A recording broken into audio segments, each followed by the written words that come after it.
আমার প্রিয় নবম শ্রেণীর শিক্ষার্থীরা, আগ্রাবাদ বালিকা বিদ্যালয় কর্তৃক আয়োজিত অনলাইন ক্লাসে সবাইকে শুভেচ্ছা জানাচ্ছি। আশা করছি তোমরা সবাই ভালো আছো, সুস্থ আছো এবং বাসায় সবাই নিরাপদেই আছো, মন দিয়ে পড়াশোনা করছো। আজকে আমাদের পাঠ বাংলা। আমরা আজকে বাংলা দ্বিতীয় পত্র নিয়ে আলোচনা করব এবং আজকে আমাদের আলোচ্য পাঠ হচ্ছে ব্যাকরণের উপসর্গ দিয়ে শব্দ গঠন। তাহলে আসো আজকে আমরা আমাদের পাঠ শুরু করি। উপসর্গ দিয়ে শব্দ গঠন। প্রথমে আমাদের বলতে হয় উপসর্গ কাকে বলে। তাহলে উপসর্গ হচ্ছে কতগুলো অর্থহীন শব্দাংশ যেগুলো শব্দের পূর্বে বসে নতুন নতুন শব্দ তৈরি করে এবং শব্দের অর্থের পরিপূর্ণতা সাধন করে। উপসর্গের কোনো নিজস্ব কোনো স্বাধীন রূপ নেই, অর্থাৎ উপসর্গ নিজে ব্যবহৃত হতে পারে না, কিন্তু অন্য শব্দের পূর্বে বসে নতুন নতুন শব্দ তৈরি করে। আমরা আগের ক্লাসটাতেও আমরা ওখানে উপসর্গ নিয়ে সংক্ষিপ্ত আলোচনা করেছিলাম। আজকে আমরা উপসর্গ দিয়ে শব্দ গঠন এগুলো সম্পর্কে জানবো। অর্থাৎ আজকে আমাদের পাঠের শিকনফল হচ্ছে উপসর্গ কাকে বলে, উপসর্গ কাজগুলো কি কি, উপসর্গ দিয়ে আমরা কি কি শব্দ তৈরি করতে পারি এবং শব্দগুলো কিভাবে বাক্যে প্রয়োগ করি, এই সম্পর্কে আমরা আজকে পাঠ থেকে জানতে পারবো এবং এই সম্পর্কে তোমরা আশা করছি ভালোভাবে বলতে পারবে এবং পরীক্ষায় সঠিক উত্তরটি দিতেও পারবে। তাহলে আসো আজকে আমরা আমাদের পাঠ শুরু করি। উপসর্গ কাকে বলে।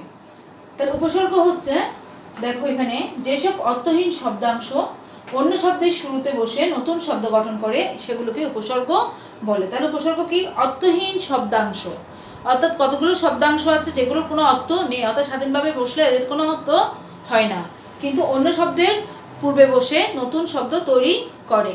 যেমন আমরা এখানে উদাহরণ দিতে পারি, যেমন দিয়েছে অনুবাদ।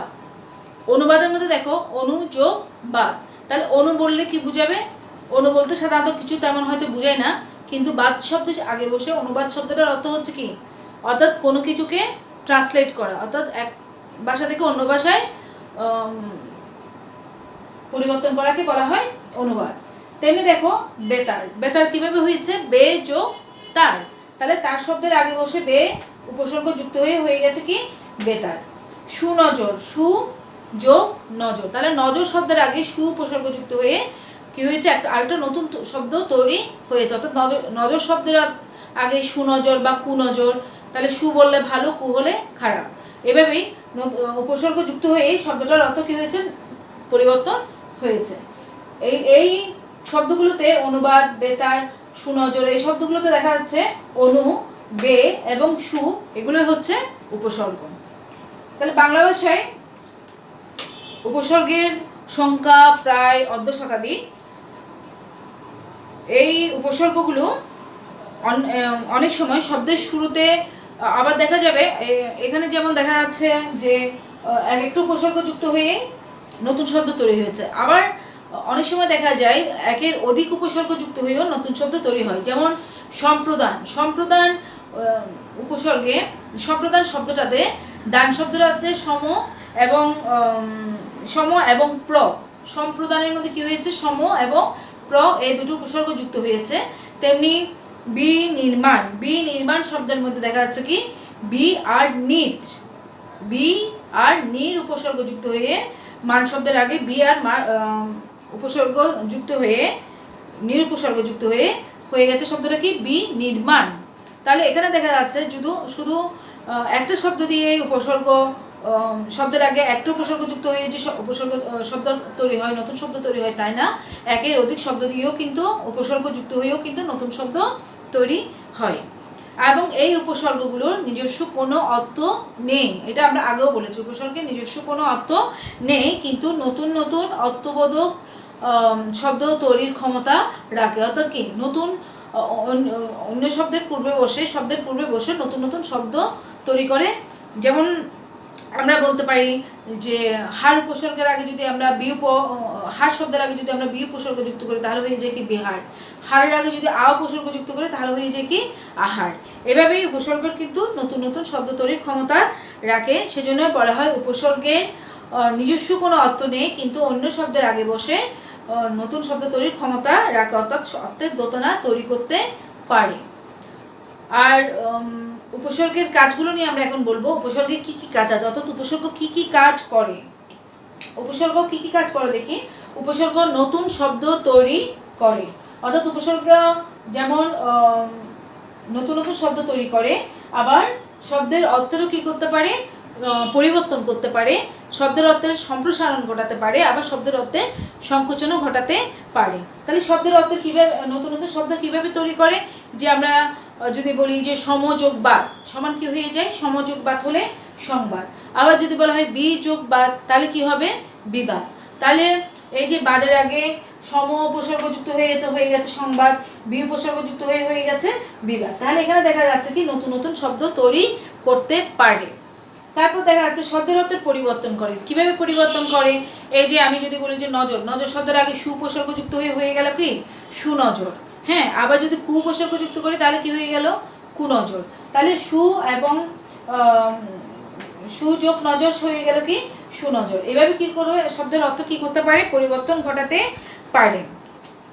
তাছাড়া শব্দের অর্থের সংকোচনও ঘটায়। সংকোচন মানে কিভাবে ঘটায়, দেখো যে কাজ, কাজ শব্দের আগে যদি আমি বলি যে উপসর্গ যুক্ত করি তাহলে কি হয়ে যায়, সেটা অকাজ। তাহলে অকাজ শব্দের অর্থ হচ্ছে কি, অকাজ শব্দের অর্থ হচ্ছে খারাপ কাজ বা নিন্দনীয় কাজ। তাহলে এখানে কি হয়েছে, শব্দের অর্থ কি হয়েছে, সংকোচন ঘটেছে। আবার শব্দের অর্থ কিভাবে সম্প্রসারণ ঘটে, যেমন পরিপূর্ণ, পরিপূর্ণ শব্দটা দেখাও, পরি যোগ পূর্ণ। তাহলে পূর্ণ শব্দের আগে কি উপসর্গ যুক্ত হয়েছে, পরি উপসর্গ যুক্ত হয়েছে। কিন্তু সম্পূর্ণতে সম যোগ পূর্ণ সমান কি হয়ে গেছে, সম্পূর্ণ। তাহলে পূর্ণ শব্দের আগে এখানে কি উপসর্গ যুক্ত হয়েছে, সম উপসর্গ যুক্ত হয়েছে, পরি উপসর্গ যুক্ত হয়ে এখানে কি হয়েছে, শব্দের অর্থে পরিপূর্ণ সাধন করো। যেমন দেখো পূর্ণ, পূর্ণ মানে তো পূর্ণ, আবার পরিপূর্ণ হলে কি হয়ে যাবে, অর্থাৎ এটার একটা নতুন অর্থ তৈরি হয়ে যাচ্ছে। আর সম্পূর্ণ বলতেও দেখা যাচ্ছে কি কোনো একটা পূর্ণ শব্দ যখন সম্পূর্ণ হয় তখন পুরোটা, সম্পূর্ণ বলতে কোনো একটা জিনিসের পুরোটাকে বোঝায়, পরিপূর্ণ বলতেও বুঝাবে কি কোনো একটা কোনো জায়গায় কোনো কিছু রাখলে এটা পরিপূর্ণ মানে পুরোটা জুড়েই হচ্ছে পরিপূর্ণতা। তাহলে এটাই বোঝা যাচ্ছে শব্দের অর্থ কী ঘটেছে, এখানে সম্প্রসারণ ঘটেছে। এছাড়া যদি আমরা বলি যে হাজির, হাজির শব্দের আগে যদি আমরা গড় উপসর্গ যুক্ত করি, গড় উপসর্গ যুক্ত করে হয়ে গেল কি গড় হাজির। তাহলে হাজির শব্দের বিপরীত অর্থ হচ্ছে কি গড় হাজির। তারপরে আছে রাজি, রাজি শব্দের আগে যদি আমরা নিম রাজি বলি তাহলে নিম রাজি শব্দের অর্থ হচ্ছে কি অর্ধেক রাজি, তাই না? এভাবেই শব্দের অর্থগুলো দেখো কি হচ্ছে, পরিবর্তন হচ্ছে, কোন সময় সম্প্রসারণ ঘটছে, কোন সময় সংকোচন ঘটছে। এভাবে উপসর্গ কিন্তু বাংলা ভাষায় নতুন নতুন শব্দ তৈরির ক্ষেত্রে গুরুত্বপূর্ণ ভূমিকা পালন করে। এই জন্য বলা হয় উপসর্গ নিজস্ব কোনো অর্থ নেই, কিন্তু উপসর্গ অন্য শব্দের পূর্বে বসে নতুন শব্দ তৈরির ক্ষমতা রাখে। এই জন্য উপসর্গের অর্থবাচকতা নেই, কিন্তু অর্থদ্যোতকতা আছে। অর্থাৎ উপসর্গের নিজস্ব কোনো অর্থ নেই, কিন্তু অর্থদ্যোতনা করতে পারি। এখন আসো আমরা কিছু উপসর্গ চার্টে দেখি যে উপসর্গ কিভাবে শব্দের অর্থের সম্প্রসারণ ঘটায়, অর্থদ্যোতনা সৃষ্টি করে, সাধিত শব্দরূপে ব্যবহৃত হয়। আমরা এখন একটু বলে দেখি। উপসর্গকে তিন ভাগে ভাগ করা যায়, একটা হচ্ছে খাঁটি বাংলা, আরেকটা তৎসম উপসর্গ, আরেকটা হচ্ছে বিদেশি উপসর্গ। খাঁটি বাংলা উপসর্গের সংখ্যা হচ্ছে 21টি, আর তৎসম উপসর্গের সংখ্যা 20টি, এবং বিদেশি উপসর্গের সংখ্যা একাধিক। সেই হিসেবে ধরা যায় যে প্রায় অর্ধ শতাধিক উপসর্গ বাংলা ভাষায় ব্যবহৃত হয়। এখন আসো আমরা চার্টের মধ্যে একটু দেখি যে উপসর্গ যুক্ত হয়ে কীভাবে নতুন নতুন শব্দ তৈরি হয় এবং শব্দগুলো কীভাবে অর্থের দোতনা সৃষ্টি করে। হ্যাঁ, এখন আমরা এখানে দেখি বোর্ডে যে প্রথমে আছে কি অকাজ। তাহলে অকাজ কিভাবে হয়েছে, উপসর্গ যুক্ত হয়ে কাজের আগে উপসর্গ যুক্ত হয়ে হয়েছে কি অকাজ। এখানে এই উপসর্গটা আসছে কোত্থেকে, খাঁটি বাংলা উপসর্গ থেকে। তাহলে অকাজ শব্দের অর্থ হচ্ছে কি, অর্থাৎ যে কাজটা করা আমাদের উচিত নয়, অর্থাৎ এখানে ওটা অনুচিত অর্থে ব্যবহৃত হয়। তারপর যদি আমরা দেখি অকাজের সাথে অবোধ বালক, তাহলে অযোগ বোধ সমান হয়ে গেছে কি অবোধ। এখানে অবোধ শব্দটা অল্প অর্থে ব্যবহৃত, অর্থাৎ যাদের বোধ শক্তি কম তাদেরকে বলা হয় অবোধ। তাহলে এখানে কি অর্থে ব্যবহৃত হয়েছে, এটা অল্প অর্থে ব্যবহৃত হয়েছে। এবং যদি আমরা দেখি আরেকটা শব্দ অতিকায়, অতিকায় শব্দটা কিভাবে হয়েছে, অতি যোগ কায়, কায় মানে হচ্ছে কি কায় মানে তো শরীর, তাহলে অতিকায় শব্দটা তো কি বৃহৎ অর্থে ব্যবহৃত হয়। তারপর দেখা যাচ্ছে অধিবাসী, অধিবাসী শব্দটা কিভাবে হয়েছে, অধি যোগ বাসী, অধিবাসী, অধি উপসর্গ যুক্ত হয়েছে। এটা অধিবাসী শব্দটা এখানে মধ্য অর্থে ব্যবহৃত হচ্ছে। অধিবাসী যাদেরকে আমরা বলি অধিবাসী অর্থাৎ দেশের মধ্যে যারা বসবাস করে তাদেরকে বলা হয় অধিবাসী, তাহলে এটা মধ্যে অর্থে ব্যবহৃত হয়। তেমনি আছে অনাবৃষ্টি, অনাসৃষ্টি। তাহলে অনাবৃষ্টি কীভাবে হয়েছে? অনা যোগ বৃষ্টি, অনাবৃষ্টি। তাহলে এটা অনাবৃষ্টিটা এখানে কী অর্থে ব্যবহৃত হচ্ছে? যখন বৃষ্টি হয় না, অভাব অর্থে এটা ব্যবহৃত হয়, তাকে বলা হচ্ছে, বৃষ্টি না হলে সেটাকে বলা হচ্ছে অনাবৃষ্টি। কিংবা অনাসৃষ্টি, অনাযোগ সৃষ্টি, সেটা হয়ে যায় কি অনাসৃষ্টি। তাহলে অনাসৃষ্টিটা তো খারাপ অর্থে ব্যবহৃত হয় এখানে, অর্থাৎ বাজে অর্থে ব্যবহৃত হয়। তারপর দেখো অনুগমন, অনুগমন। তাহলে অনুযোগ গমন হয়ে যায় কি অনুগমন। তাহলে গমন, গমন শব্দের অর্থ তো আমরা জানি যাওয়া, তার আগে উপসর্গ যুক্ত হয়েছে অনু। শব্দটার অর্থ হচ্ছে কি অনুগমন শব্দের অর্থ হচ্ছে কি পিছনে, অর্থাৎ কারো পিছনে থাকলে সেটাকে বলা হয় অনুগমন। অর্থাৎ আগে কেউ গেছে তারপর ধরে যদি আমরা যাই অনুগমন, তাহলে সেটাকে বলা হয়, এটা পিছনে অর্থেই ব্যবহৃত হয়। তারপর অপউপসর্গ যুক্ত হয়েছে, অপরটা হচ্ছে সংস্কৃত উপসর্গ। অপউপসর্গ যুক্ত হয়েছে কি অপযোগ সংস্কৃতি, সমান হয়ে যায় কি অপসংস্কৃতি। তাহলে অপসংস্কৃতি শব্দটা কি অর্থে ব্যবহৃত হচ্ছে? এটা বিকৃত অর্থে ব্যবহৃত হচ্ছে, বিকৃত অর্থে ব্যবহৃত হচ্ছে কি অপসংস্কৃতি। কিংবা যদি বলা হয় অপকর্ম, অপকর্ম, তাহলে অপযোগ কর্ম সমান অপকর্ম। অপকর্ম শব্দের অর্থ হচ্ছে কি খারাপ বা বাজে বা মন্দ অর্থে আমরা ব্যবহার করি অপকর্ম। তেমনি আছে অবদান, অবদান হয়েছে কি উপসর্গ যুক্ত হয়ে অব। তাহলে উপসর্গটা কোত্থেকে আসছে? এটা হচ্ছে তৎসম উপসর্গ, অর্থাৎ সংস্কৃত উপসর্গ যেটাকে বলা হয়। তাহলে অবদান কিভাবে হয়েছে? যোগ দান। তাহলে দান শব্দের আগে উপসর্গ যুক্ত হয়েছে অবদান। তাহলে অবদান অর্থ হচ্ছে কি এই কাজে তার অবদান রয়েছে, তাহলে তার বিশেষ যদি কোনো দায়িত্ব থাকে তাহলে সেটাকে বলা হচ্ছে কি কোনো কাজ করে তাকে বলা হচ্ছে, এটা বিশেষ অর্থে ব্যবহৃত হয়, সেটাকে বলা হয় অবদান। তারপর আছে অভিজাত, অভিযোগ জাত, অভি। তাহলে অভিজাত শব্দটা কি অর্থে ব্যবহৃত হচ্ছে? অভিজাত শব্দটা ভালো বা উত্তম অর্থেই ব্যবহৃত হয়। এখন আসো আমরা এরপরে আরো কিছু শব্দ দেখে নিই। আমার প্রিয় শিক্ষার্থীরা, উপসর্গ যোগে আরো অনেকগুলো শব্দ তৈরি হয়। যেমন দেখো আ দিয়ে উপসর্গ, যদি রক্ত শব্দের আগে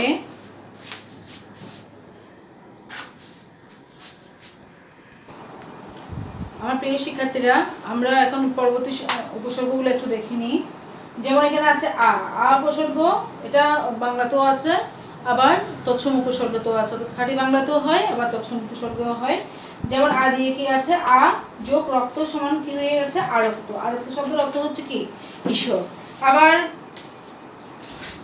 উপ দিয়ে যেমন হচ্ছে উপযোগ কুল সমান কি হয়ে গেছে? উপকূল। উপকূল শব্দটা এখানে নিকট অর্থে ব্যবহৃত হচ্ছে।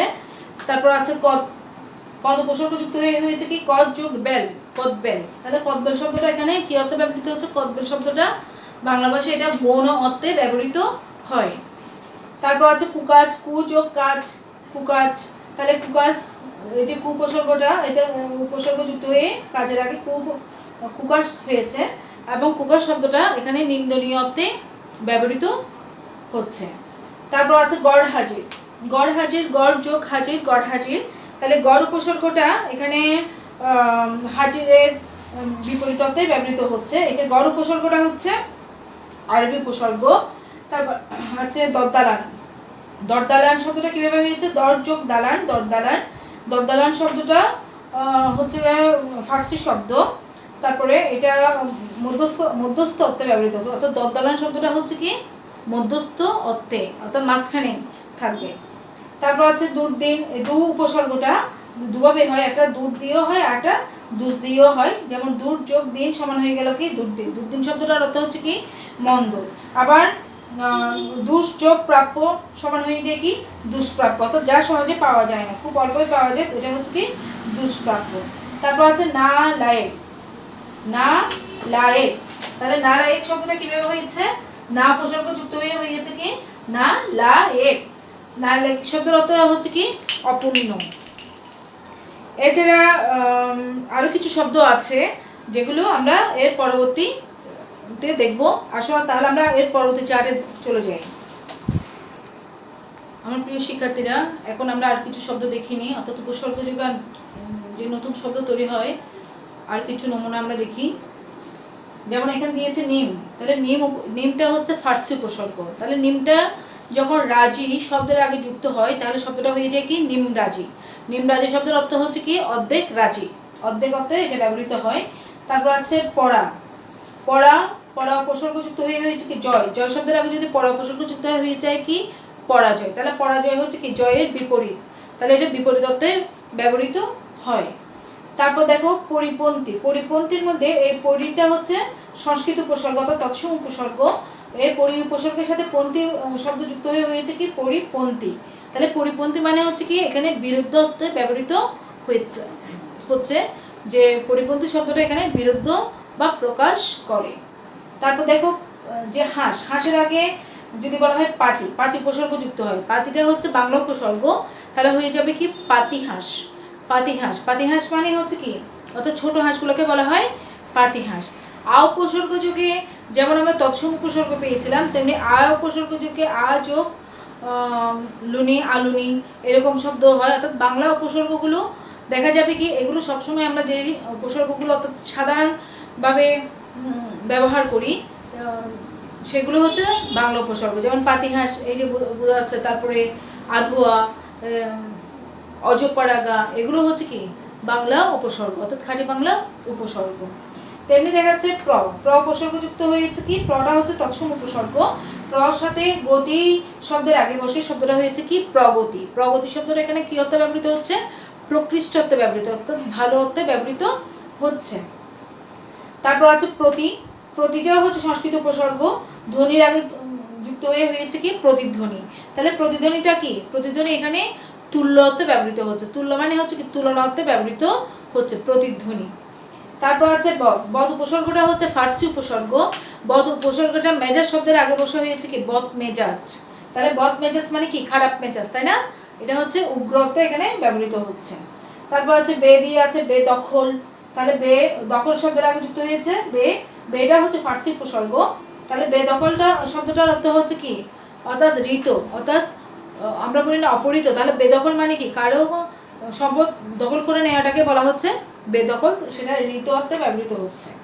তারপরে সু, সুপসর্গ যুগ হয়েছে কি আ সু বি নি, এগুলো হচ্ছে তৎসমত আছে আবার খাঁটি বাংলাতেও আছে। এখানে সুপসর্গ যুগ হয়েছে সুযোগ দিন, সুদিন, সুদিন মানে হচ্ছে কি ভালো দিন। আবার সুযোগ নজর, সুনজর, সুনজর শব্দটা হচ্ছে কি ভালো নজর। সুকৌশল, তাহলে সুকৌশলটা এখানে কি অর্থে ব্যবহৃত হচ্ছে চমৎকার অর্থে ব্যবহৃত হচ্ছে। তারপর আরেকটা খাঁটি বাংলাতে আরো আছে কি হাবাত, হা যোগ ভাত হাবাত, হাবাত শব্দের অর্থ হচ্ছে কি অবাক। এরকম খাঁটি বাংলাতে আরো কি আরো অনেকগুলো শব্দ আছে, আরো অনেকগুলো শব্দ, এগুলো আমরা সচরাচর আমরা প্রায় এই শব্দগুলো ব্যবহার করি, কিন্তু আমরা জানতাম না যে এই উপসর্গগুলো কোথা থেকে এসেছে, অর্থাৎ খাঁটি বাংলাগুলো তো আমাদের বাংলারই নিজস্ব শব্দ, যেমন অজপাড়াগা, তারপর অগারাম, অগাচণ্ডী, তারপর হতে পারে আরো হতে পারে যেমন আমরা যদি বলি যে আধুয়া, আধুয়া চাল, এই যে আ উপসর্গ যুগে যে ধোয়ার আগে আ উপসর্গ যুক্ত হয়ে গেছে কি আধোয়া, তাহলে আধোয়া মানে কি যা যেটা ধোয়া হয় না আধোয়া। তারপরে হতে পারে আমরা আরো কিছু শব্দ ব্যবহার করি, যেমন আমরা বলি আনছান, আনছান, তাহলে আনছান উপসর্গটা আনছানের মধ্যে আনছান শব্দটাতে আন উপসর্গ যুগে হয়েছে কি আনছান। আনছান শব্দটা হচ্ছে কি বিক্ষিপ্ত, অর্থাৎ মনটা যখন বিক্ষিপ্ত থাকবে সেটাকে বলা হচ্ছে আনছান। তারপর এই যে আমরা বলি ইতিহাস, ইতিহাস, তাহলে হাস শব্দের আগে হয়েছে কি ইতিহাস, তাহলে ইতিহাস হচ্ছে কি পুরনো, ইতিহাস ইতিকথা এগুলো হচ্ছে পুরনো অর্থে ব্যবহৃত হয়। তেমনি যেমন আছে 19, আমরা বলি না 19-20, 19-20, তাহলে 19 শব্দটাও কিন্তু উপসর্গ যোগে হয়েছে, 19 শব্দটা এখানে কম অর্থে ব্যবহৃত হয়। আরও কিছু শব্দ আছে যেমন পাতিহাঁস, আমি একটু আগে তোমাদেরকে দেখিয়েছিলাম, পাতিলেবু, পাতকুয়ো, পাতিশিয়াল, এগুলো হচ্ছে কি এই যে পাতি উপসর্গ যোগে শব্দগুলো তৈরি হয় খাঁটি বাংলাতে। তারপর আছে সুনজর, সুখবর, সুনাম, এগুলো হচ্ছে কি এই সুটা হচ্ছে খাঁটি বাংলা। এগুলো এভাবে কিন্তু অনেকগুলো শব্দ তৈরি হয়। এছাড়া বিদেশি উপসর্গগুলো আমি তোমাদেরকে একটু বলি যে বিদেশি উপসর্গগুলো যে আমাদের বাংলা ভাষায় নতুন শব্দ তৈরি করে সেটা কিন্তু আমরা আগেই জানতাম না, যখন আমরা পড়ছি তখনই আমরা বুঝতে পারছি। যেমন আমরা যদি বলি ব্যাককেল, হ্যাঁ কারো আক্কেল জ্ঞান কম থাকলে তাকে বলা হয় কি ব্যাককেল, তাহলে এখানে কোনো উপসর্গ যুক্ত হয়েছে বে উপসর্গ যুক্ত হয়েছে। আরও কিছু তোমাদেরকে বলি যেমন খাস খামরা, খাস দরবার, তাহলে এখানে খাস উপসর্গ যুক্ত হয়েছে কি খাস কামরা, কামরার আগে তারপরে ওই যে বলা হয় লাওয়ারিশ, লাওয়ারিশ। তো এইখানে লা উপসর্গটাও কিন্তু এখানে ওই নাওতে ব্যবহৃত হয়েছে। লাপাত্তা, সে কোথায় লাপাত্তা হয়ে গেল, তারা লাপাত্তা মানে খুঁজে পাওয়া যাচ্ছে না, নাওতে ব্যবহৃত হয়। তারপর আরও কিছু শব্দ আমি তোমাদেরকে উপসর্গযোগে হয়েছে, যেমন আমরা যদি বলি হেডমাস্টার, হেড মৌলবী, এই যে হেডটা হচ্ছে ইংরেজি উপসর্গ, তাহলে হেডের সাথে মৌলবী শব্দ যুক্ত হয়েছে, হেড মৌলবী। আবার যদি আমরা বলি কি ফুল হাতা, ফুল শার্ট, হ্যাঁ ফুল হাতা পাঞ্জাবি, ফুল হাতা শার্ট, ফুল হাতা জামা, তাহলে ফুল, এই ফুল শব্দটাও কিন্তু ইংরেজি উপসর্গ। তারপর আছে যে হাফ প্যান্ট, হাফ হাতা, এই হাফটাও কিন্তু ইংরেজি উপসর্গ। তারপর আছে sub office, sub inspector, sub জজ, এই সাব উপসর্গটাও হচ্ছে কি ইংরেজি উপসর্গ। এরকম আরও অনেক ধরনের শব্দ উপসর্গযোগে বাংলা ভাষায় আমরা সবসময় ব্যবহার করি, হয়তো এগুলো কীভাবে হয়েছে আমরা সেটা জানি না। যেমন আমরা যদি বলি যে তার দুর্দশা বা দুর্নাম, তাহলে দুর্দশার মধ্যে দূর উপসর্গ যুক্ত হয়েছে, দশার সাথে দুর্নামের মধ্যে দূর উপসর্গ যুক্ত হয়ে নামের আগে দুর্নাম।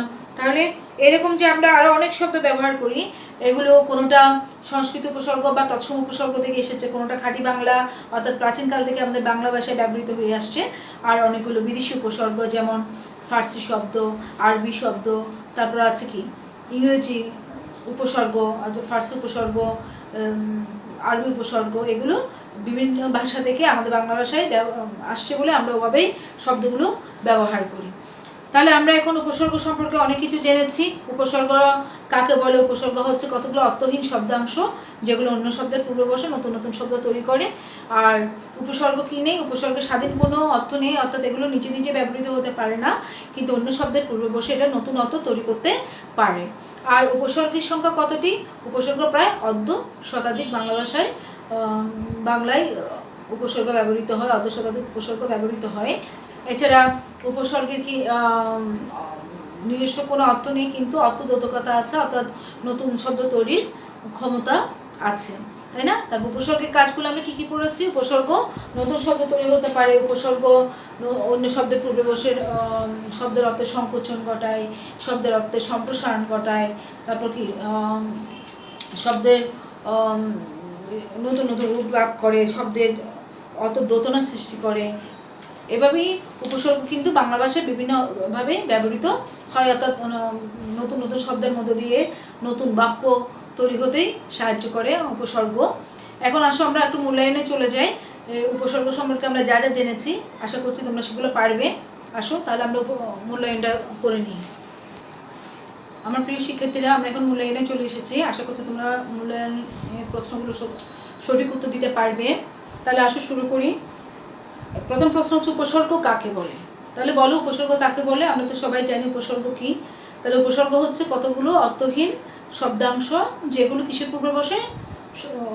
শব্দের পূর্বে বসে নতুন নতুন শব্দ তৈরি করে, এটাই হচ্ছে উপসর্গ। যেমন প্রযোগ পৃষ্ঠ, প্রকৃষ্ট, পরাযোগ জয়, পরাজয়, এগুলো হচ্ছে এবং পরা, এগুলি হচ্ছে উপসর্গ।